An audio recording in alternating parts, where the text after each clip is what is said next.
Hello and welcome to the Sex Tape podcast, also known as Why Am I Up at 1am.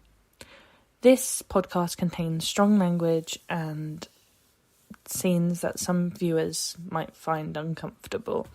We get into quite graphic detail about couple sex lives and discussing sex generally. So over 18, parental advisory, explicit content. Thank you. Hi guys, and welcome to episode 2 of the Sex Tape cast with me, Angel Nathan, and my wonderful companion, Kira Elliott. Back again to listen to the wonderful stories from Aaron and Georgia, Sabrina and Mike, and Kemi and Daniel. So, the first couple we are introduced to are Sabrina and Mike. I think the best way to kind of blanket describe them would be as like a couple who've been together for a few years. They've been together, 7 years. They're only 25, so they've been together for like... So 18. Since they're 18. Which is a big chunk of your life. From the age of 18 to 7. When you're young. Yeah. So Sabrina's they're a very gorgeous couple, to be fair. Yeah. Sabrina, in my opinion, is very needy and wants to like fulfill Mike's fantasies, but he doesn't really have any. Yeah. She wants a lot of attention. Yeah. It's not a bad thing. But, like, she wants him to have fantasies that she can fulfill. I also think she wants to have fantasies that they can attempt to try so that she can tick a few things off her own box. Yeah. I feel like he doesn't want to try that at all. No, but you can't really, like, blame him if you're not interested if you're not into it, you can't force it. No, but then that does mean that she's like sexually dissatisfied, and that's not fun for anyone involved. Not at all. Because can you like imagine like feeling as though you're not sexually satisfying your partner in the way they desire to be satisfied the most? Yeah. No, I can't. Like, I just wouldn't be comfortable with that. She's satisfying him. Yeah. But he's not satisfying her, so maybe I think he needs to kind of reflect on, like, he's not really satisfying her, but he's getting... When he said, like, you know, what we're doing is ticking my boxes, but it's not ticking hers, I think that was quite a selfish remark. Well, like Sabrina said to Mike, like, you need to be less selfish if you want to have a girlfriend. And that she feels like she needs to be reassured and everything if nothing changes. Yeah. It's also important to note here that this VT wasn't that long. It wasn't. It was like 5 minutes. Yeah. So there's not a lot going on there. Something did come out, and that was that Mike cheated on Sabrina. Yes. He kissed another woman. I don't consider that cheating. Do you not? No. I do. It would depend on the circumstances. I think if you're kissing another woman, I think it does. Yeah, but like... in my own relationship, if my partner was to turn around and be like, oh, I kissed another woman on a night out, I was really drunk. I was like blackout drunk because she leaned in and I kissed her back. I wouldn't be pleased, but I wouldn't see it as a betrayal. I mean, it would make me more paranoid. And like I couldn't trust him. I think if a partner of mine said I was blackout drunk, someone leaned in and kissed me, I think I wouldn't be as angry, but he kissed someone. I think there's different. Like, there's pulling away and going, no. I have a girlfriend. Or there's kissing back. Yeah. I think kissing back is the cheating part. Yeah. But I don't think being drunk is a very good excuse when it comes to cheating excuses at all. Well, I think it's interesting that Angela, the sex therapist of this, when was told that he had cheated, assumed it was sex. Yes, because that is like a lot of people just assume the worst. Yeah, that is definitely the worst thing in it. I don't know. I'll put my hands up now and say that I cheated my girlfriend by kissing someone else. Yeah, and she blew her lid, rightly so too. But at the time, I was like, it was just a kiss. And now I've had time to reflect on it and going, actually, yeah, no, I now see that as cheating myself. Because it's still an act of betrayal. Yeah, well, in my own relationship, like, with my current partner, we've had lengthy discussions about what we consider cheating, what we don't consider cheating, and it actually all depends on the person and that state at the time. Yeah, I also think, like, it's a matter of, like, couples and what they agree with. Yeah, I don't think it helps that all he does is reject her. No, yeah, he dismissed her at one point, and he was like, get out of town, and kind of, like, swatted her off. Yeah. I was like, okay. You don't just swat her away. Fucking hell. Like, we get it. Like, you're on your iPad or whatever. Do you know what? Something I've noticed a lot is when people want to be left alone when they're on phones. Yeah. People are like, nah.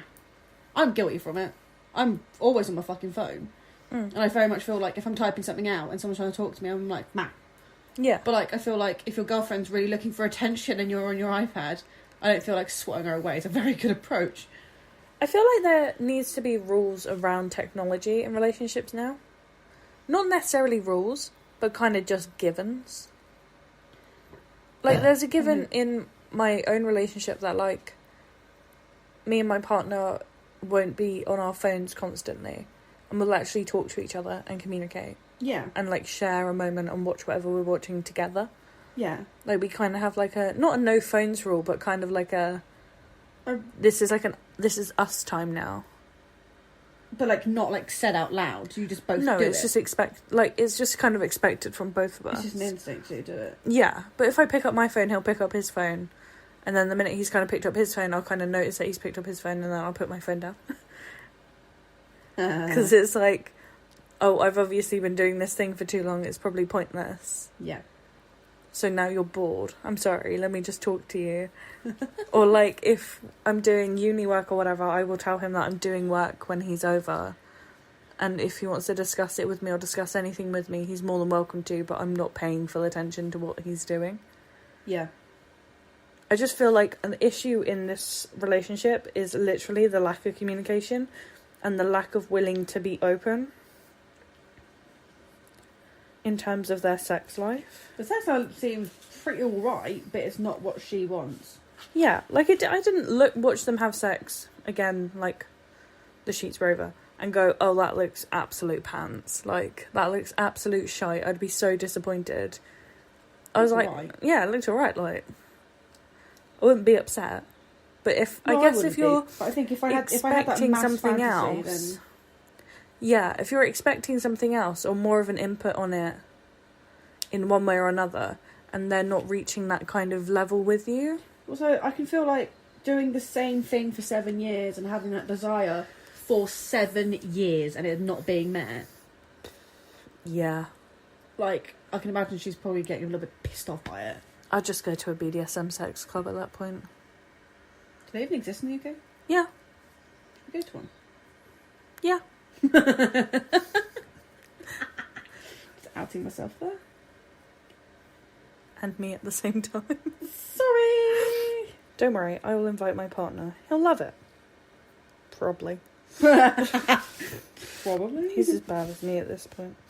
But I feel like in relationships, if someone has a kink and you're not willing to explore that kink with them, you're taking something away from them. Yeah. Like, He's very like, I don't want to do it. Yeah, not even like, maybe I'll try, or like, let's see how we're feeling in like a week, or... Well, not even like, let's have a couple of one-offs every couple of months just so you can let off some steam. Yeah. And so, like, I can spend my time making sure that you're having a good time. And so you're satisfied. And then, you know, just carry on like we usually do, but she's still getting her kicks out of it. Yeah. Like, that kind of thing. Like, I feel like he needs to be a little bit more considerate towards what she wants. Not just so he can tick his boxes, as he put it. Yeah, I didn't like that phrasing.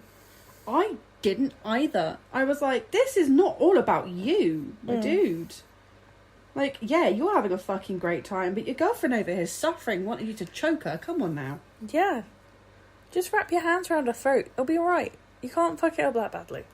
Exactly. Just kind of like, just hold. Just put some pressure and move on.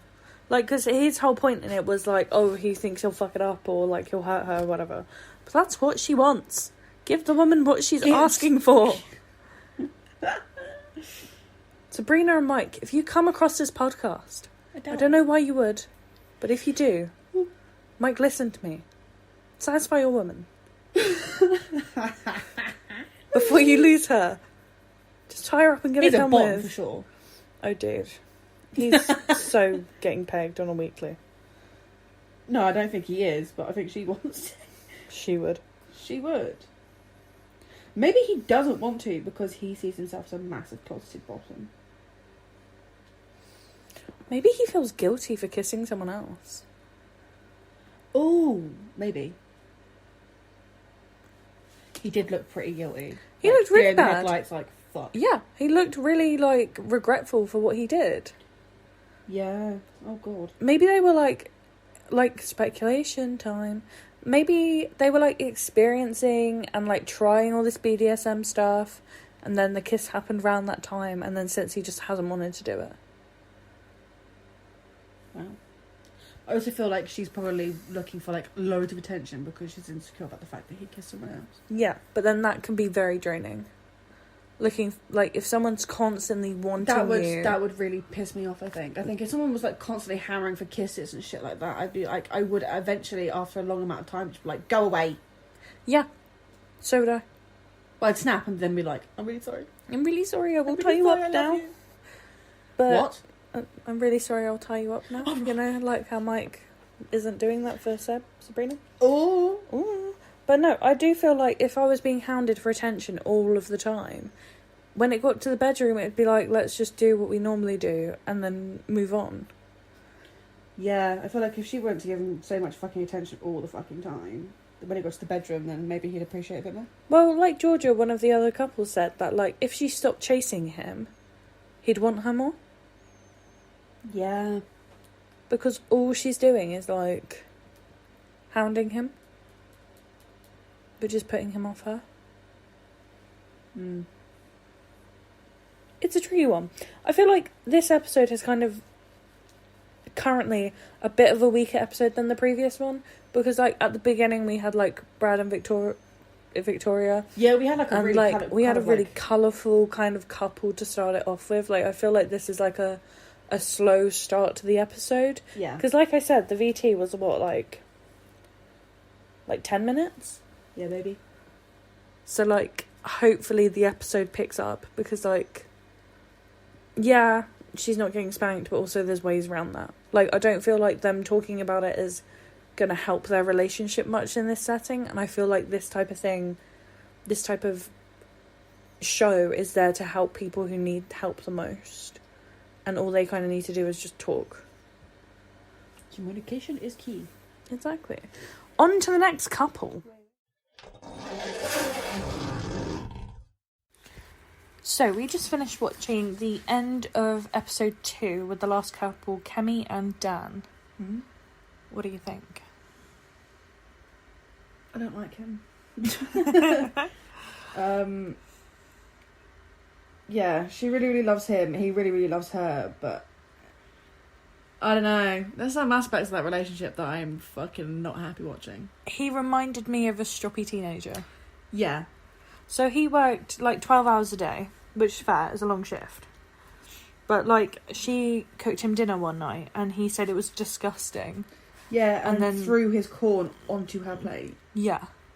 Like, how grateful can you fucking get? Seriously.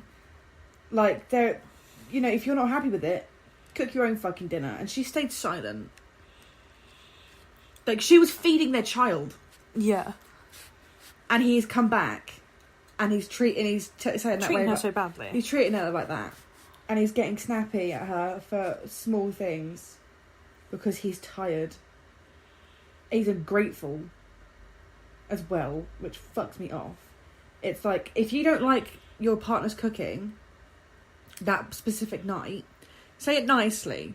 Yeah. Like, it's that, you know, or finish it. Or say, like, you know, I'm really sorry, like, I don't like it that much. Or, like, I'm not in the mood to have, like, chicken tonight. I might just, like... I might just have a sandwich or something. because I'm not too hungry, had a big lunch. Like... Or just be like, you know, babe, next time we have this, I'll try and cooking it, and you know, like, just work around it. Yeah, instead of just being like, it's disgusting, and then chucking it across the table. I would lob it at his head if he did that to me. I think it's because the kid was there, like, she was so calm, because it looked